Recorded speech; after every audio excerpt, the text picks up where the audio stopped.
far as the east is from the west, as far as the worst is from the best, as far as the future's from the past, as far as the first is from the last. He is holy. I'm unworthy. He is faithful in all of his ways. He is worthy. I'm unholy. He has taken my sins away. And oh, how far he's taken my sins away from me. As far as the heavens from the earth, as far as the dying's from the birth, as far as the darkness from the light, as far as the blind is from the sun. He is holy. I'm unworthy. He is faithful in all of his ways. He is worthy. I'm unholy. He has taken my sins away. And oh, how far he's taken my sins away from me.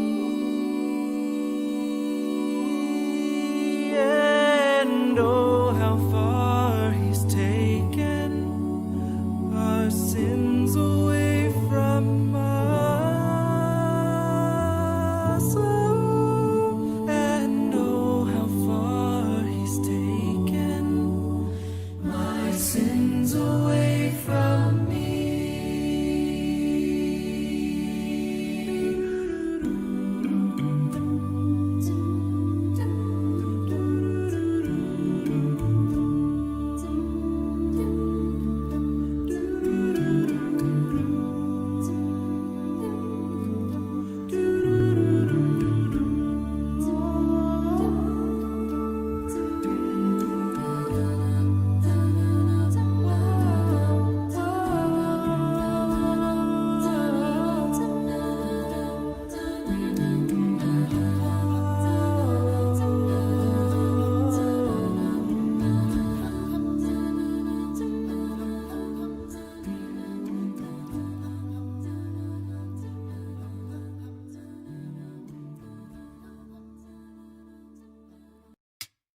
He's coming on the clouds. Kings and kingdoms will bow down, and every chain will break as broken hearts declare his praise. For who can stop the Lord Almighty? Our God is the Lion of Judah. He's roaring with power and fighting our battles, and every knee will bow before him.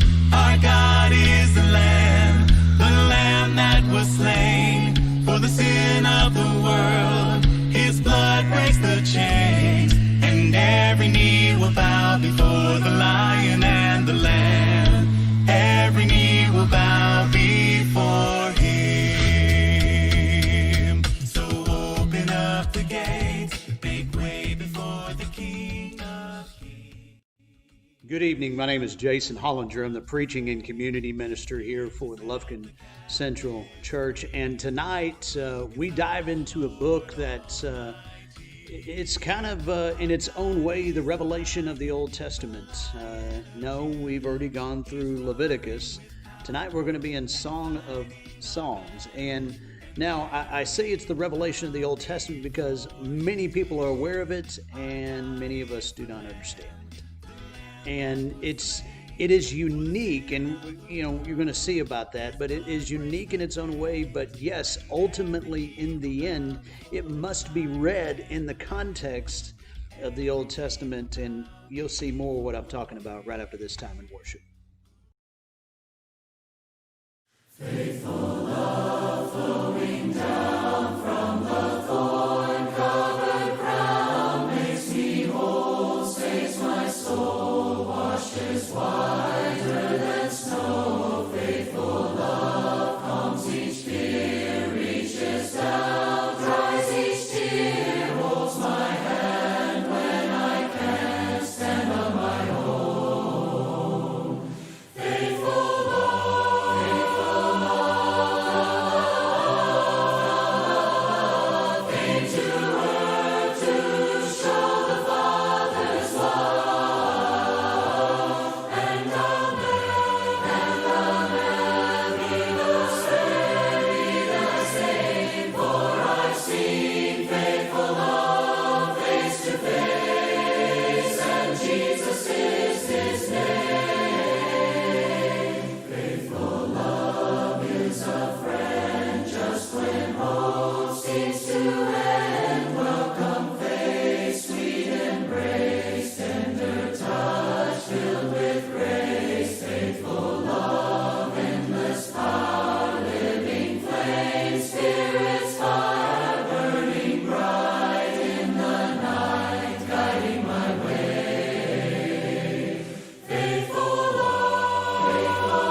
before I spoke a word, you were singing over me.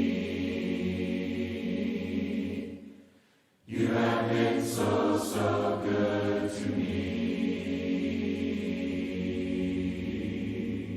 Before I took a breath, you breathed your life in me. You have been so, so kind to me.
Reckless love.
Song of Songs. It's a well-known but not so well understood book of the Bible. It's 8 chapters of love poetry. And while there is an introduction and a conclusion, the book doesn't have any kind of rigid literary design, and that's because it's a collection of poems. They're not meant to be dissected or taken apart. They're meant to be read as a flowing whole and simply enjoyed. The first line of the book tells us that it's the Song of Songs, which is a Hebrew idiom like the Holy of Holies or the King of Kings. It's a Hebrew way of saying the greatest thing. So this is the greatest song of all songs. Then we're told in the first line that this Song of Songs is of Solomon, which could mean that he's the author. His name does begin the book, after all. But as you read the poems, you discover that the main voice is that of a woman called the Beloved. And while there is also a male voice, it does not seem to be Solomon's. Solomon is mentioned a couple times in the poems, but he's never a speaker. And you do have to admit, Solomon is a very odd candidate as the author of this book, given the fact that he had 700 wives. For the lovers in the Song of Songs, they are the only ones in the world for each other. So the of Solomon likely means in the wisdom tradition of Solomon. He was known for his wisdom, his poetry, his love of learning about every part of life. And Solomon became the father of wisdom literature in Israel. And so his legacy is here carried on through a collection of love poems that explores the human experience of love and sexual desire. The opening poem introduces us to the basic theme of this book. We hear the voice of the young woman who delights in her man, a shepherd. Now, she's not married to him yet, but it becomes clear that they're engaged and they cannot wait to be together. From the introduction, the poems flow back and forth from the woman's voice to the man's, shifting from scene to scene without any kind of clear linear sequence or storyline. The poems move in these symphonic cycles, and key images and ideas get repeated and developed. So one of the basic themes uniting the poems is the intense desire that this couple has for each other, expressed through their constant seeking and finding. So after the opening poem, they're separated but on the hunt for one another. So the woman calls out, or she'll wake up from a dream or go looking for her lover, and more than once they'll find each other, they'll embrace, and then right when things start to get a bit racy, the scene will suddenly end and a new one will start. They're separated, looking for each other, and on it goes. Another repeated theme is the joy of the couple's physical attraction for one another. So multiple times they'll pause and describe each other with these elaborate metaphors. And here it's very helpful to know that these images and metaphors in Hebrew poetry are not primarily visual. If you try and paint a picture of these people based on the metaphors, you will end up with something that looks very, very strange. What you're supposed to do is reflect on the meaning of these images as they relate to the man and the woman. So you'll read through the poetic cycles, and the tension will keep building, and their desire and joy and attraction. And this spiraling repetition is a poetic way of heightening and focusing on the mystery and power of sexual love. It all comes together in the conclusion, which pauses to summarize what these poems are all about. Love is as strong as death. Its passions are as severe as the grave. Its flashes are of fire, a divine flame. Many waters cannot extinguish love. Rivers cannot sweep it away. If one were to give all the wealth of one's house for love, he would be utterly scorned. The poem highlights the power and the intensity of love, how it's both beautiful but also dangerous. Like fire, love can destroy people if it's abused, or be life-giving if it's protected. Ultimately, love expresses the insatiable human longing to know and be fully known and desired by another. Love is one of the most transcendent and mysterious experiences in human life, and as a part of the Bible's wisdom tradition, this book says it's a gift from God. After this, there's an odd poem about Solomon trying to do what the previous poem just said was impossible, to buy love. The woman rejects Solomon's offer, and then the book concludes with the man and the woman. They're separate once more on the hunt for each other.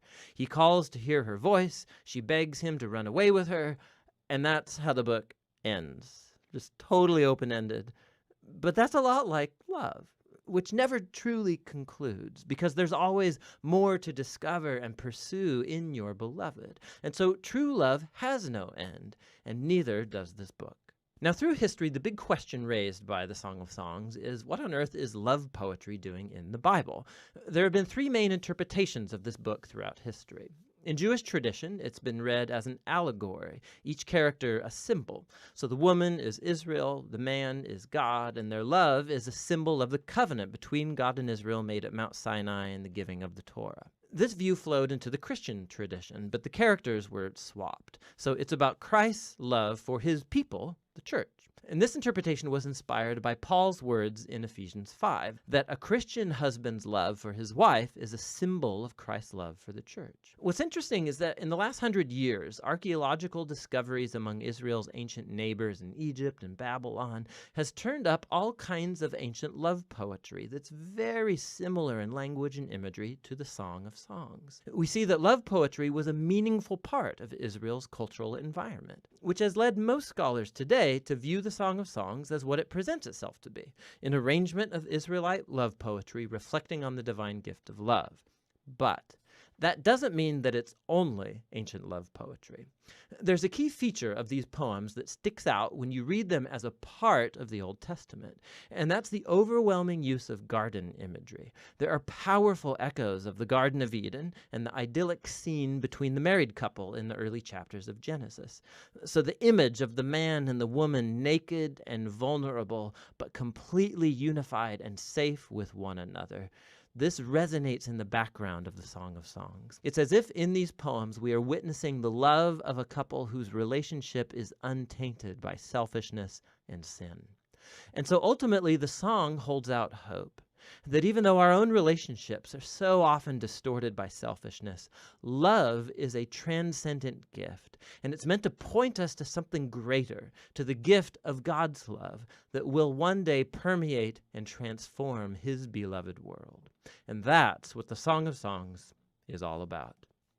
Now, those that know me and my family know that my wife loves Hallmark movies, and although I don't want to get into that part, it's kind of a running conversation that we have when I come in the living room and she's watching them, and it's, for me, it's almost predictable.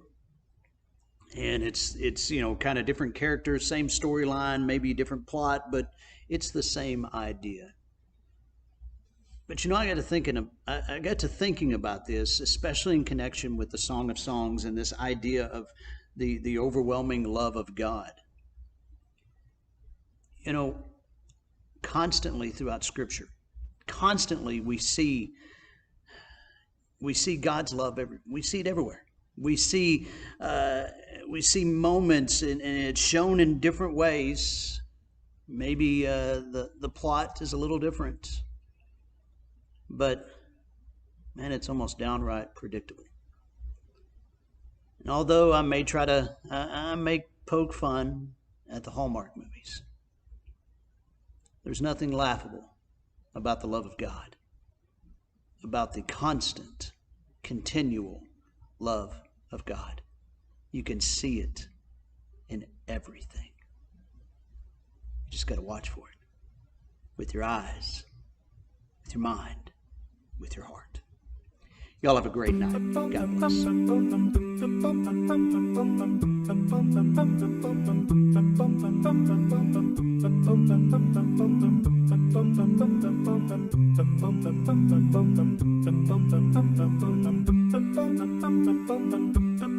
Why are you striving these days?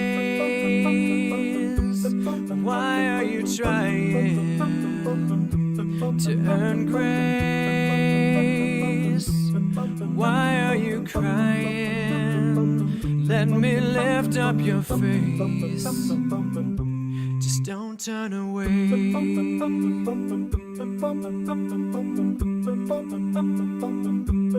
Why are you looking for love? Why are you still searching as if I'm not enough? To where will you go, child? Tell me, where will you run? To where will you run? 'Cause I'll be by your side wherever you fall in the dead of night. Whenever you call calling, please don't fight. These hands that are holding you, my hands are holding you.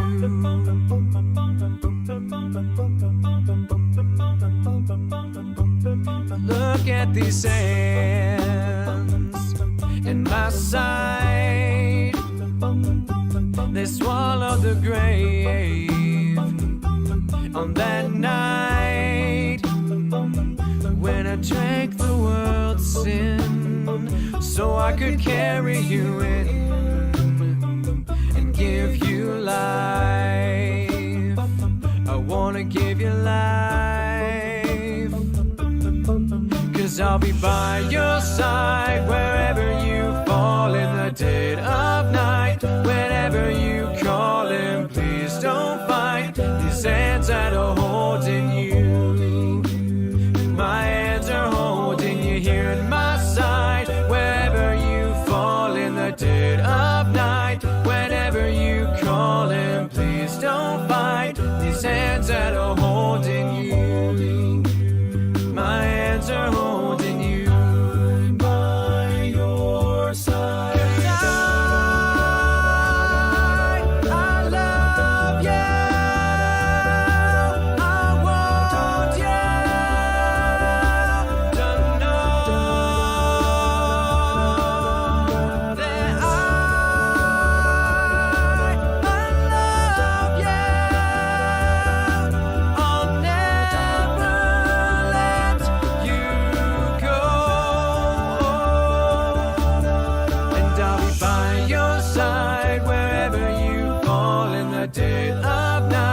Whenever you call and please don't fight. These hands that are holding you, and my hands are holding you here at my side. Wherever you fall in the dead of night, whenever you call and please don't fight. These hands that are holding you, and my hands are holding you